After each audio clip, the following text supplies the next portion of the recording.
I used to believe that the most important moments in life announced themselves loudly.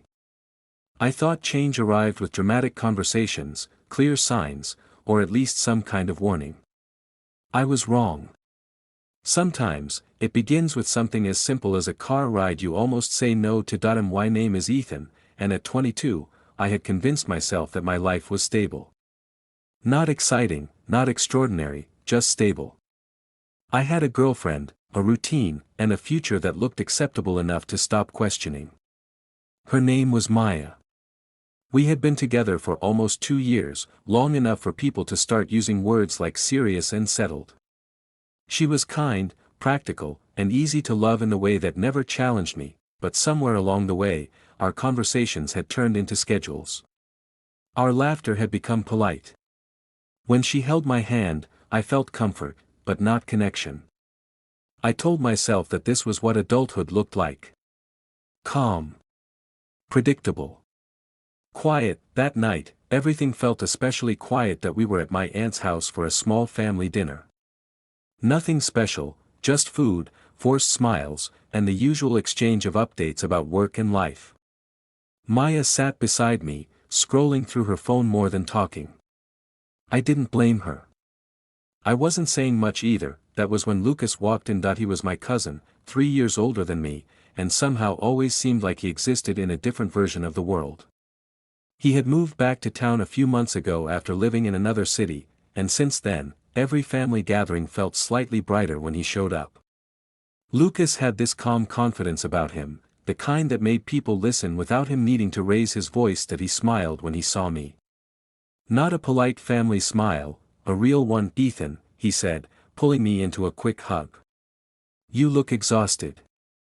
Life, I replied, half joking. Lucas laughed softly, like he actually understood. Throughout the evening, I kept catching myself watching him. The way he spoke to my aunt, the way he listened instead of waiting to talk, the way he seemed completely comfortable in his own skin.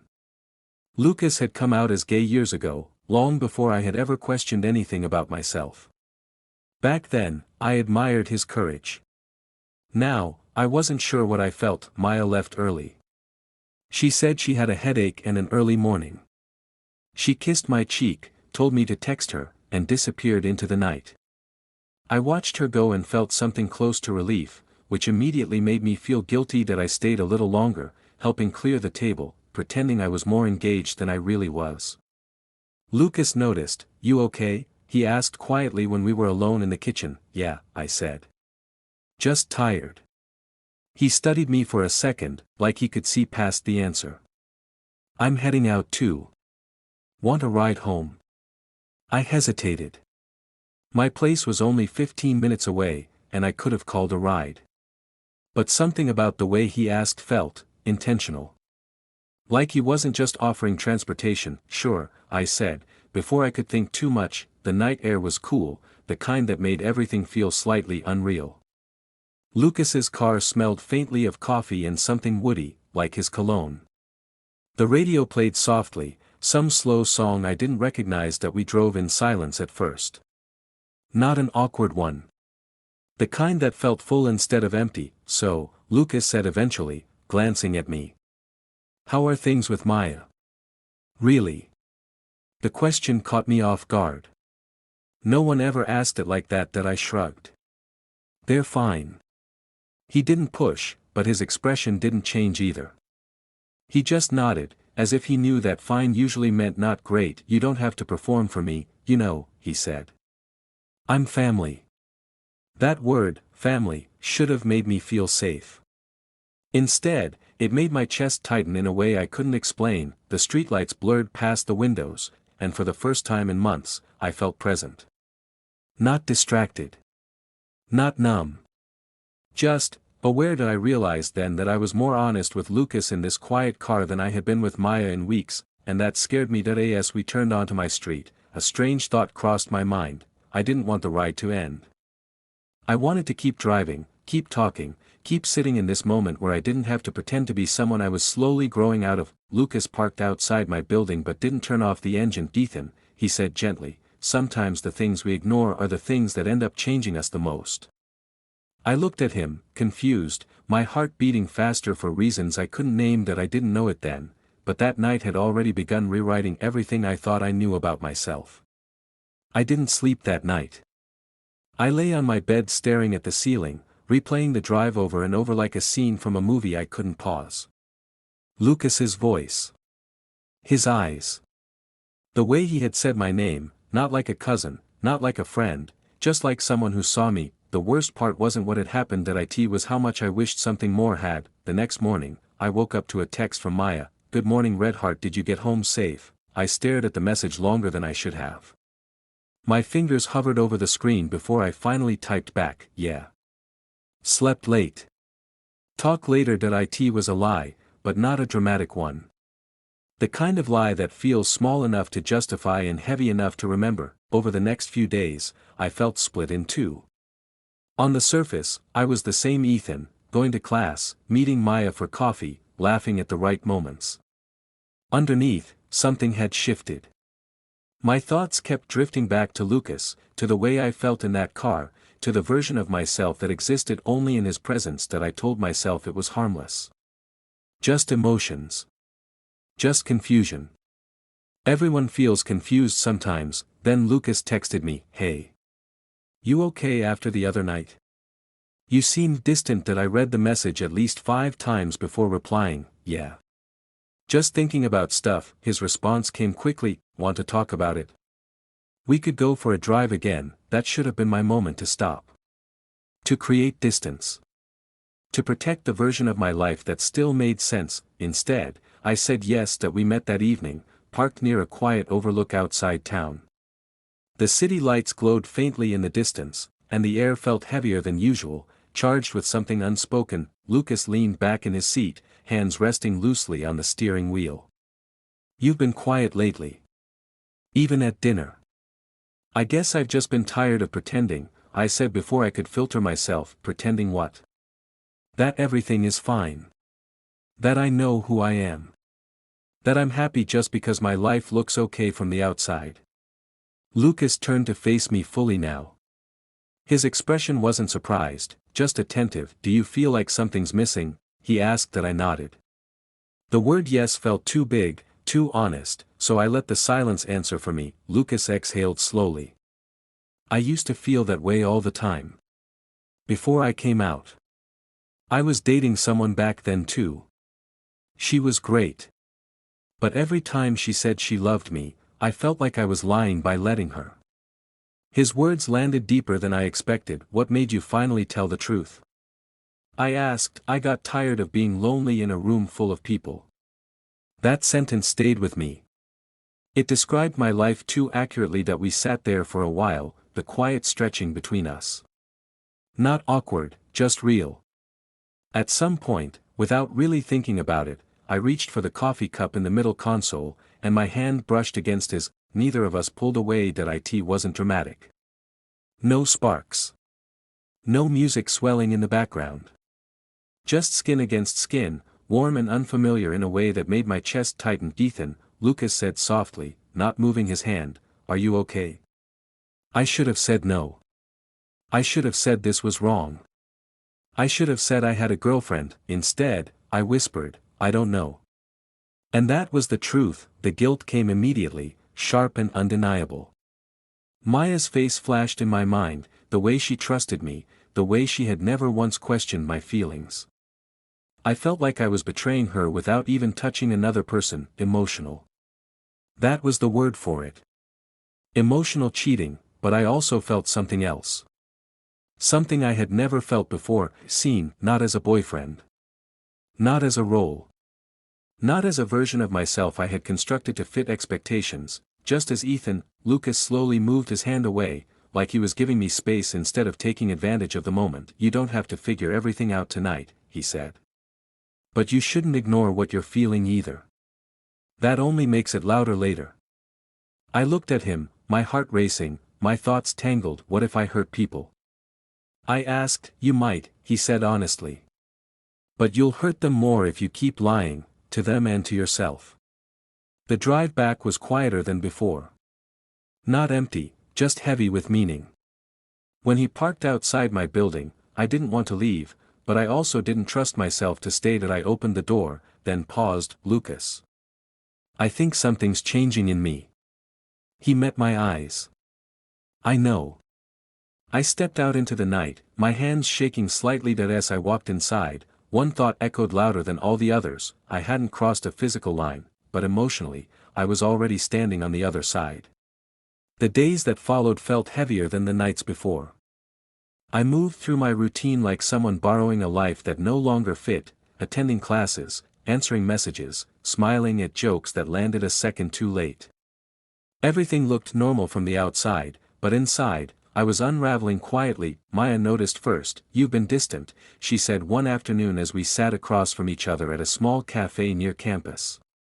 She stirred her drink slowly, not looking at me. Did I do something? The question tightened something in my chest. This was the moment I had been avoiding, the one where pretending became more painful than honesty. No, I said gently. You didn't do anything. Then what is it? She asked, finally meeting my eyes. That I opened my mouth, closed it again, then took a breath that felt like stepping off a cliff. I don't think I'm being fair to you anymore, I said. I've been trying to convince myself that everything's fine, but it's not. And you deserve someone who's actually present. Maya didn't cry right away. She just sat there, quiet, absorbing the words. Is there someone else? She asked. The honest answer was complicated.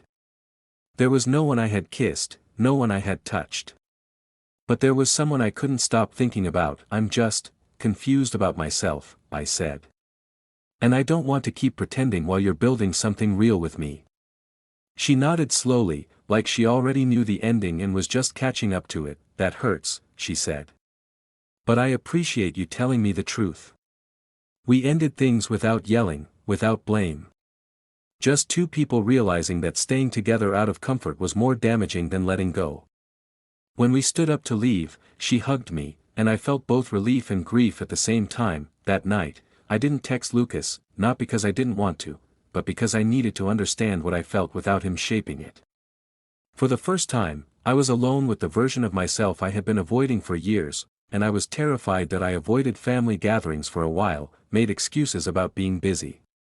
But eventually, it became impossible to keep dodging the inevitable.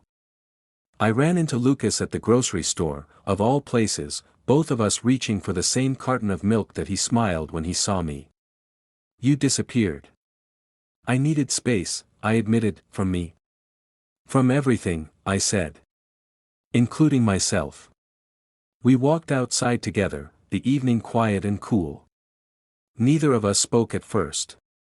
There was too much to say, and somehow, none of it wanted to come out properly. I broke up with Maya, I said finally. Lucas stopped walking. Because of me? I shook my head. Because of the truth. You just helped me see it. He studied me carefully, like he was afraid of misreading the moment. And what is the truth? I took a breath. The same kind I had taken in that cafe. The kind that changes things. I don't know exactly who I am yet, I said. But I know I wasn't being honest before. And I can't go back to pretending I didn't feel something with you. Lucas didn't smile.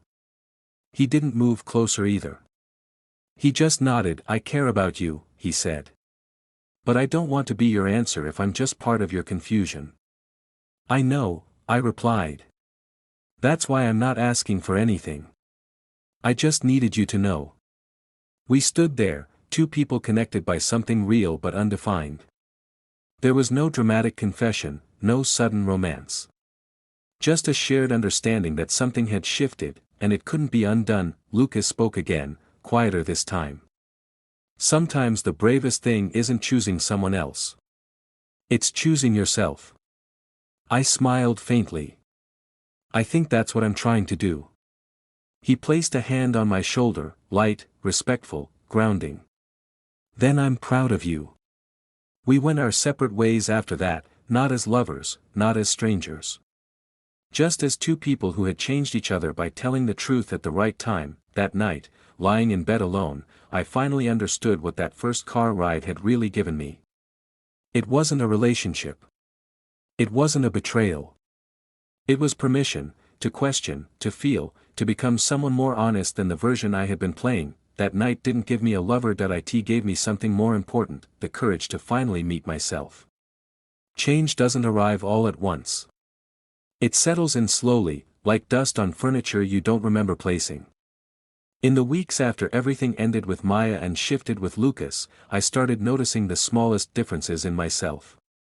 The way I walked into rooms without rehearsing who I needed to be. The way I spoke without filtering every thought through fear. The way silence no longer felt like something I had to escape. For the first time in years, I wasn't performing a version of Ethan that made other people comfortable. That I was just Ethan. Maya and I stopped talking after the breakup. Not out of bitterness, but because some connections need space to fade gently instead of being forced into new shapes. I still thought about her sometimes, about the life we almost built, about how easy it would have been to stay and never ask myself hard questions.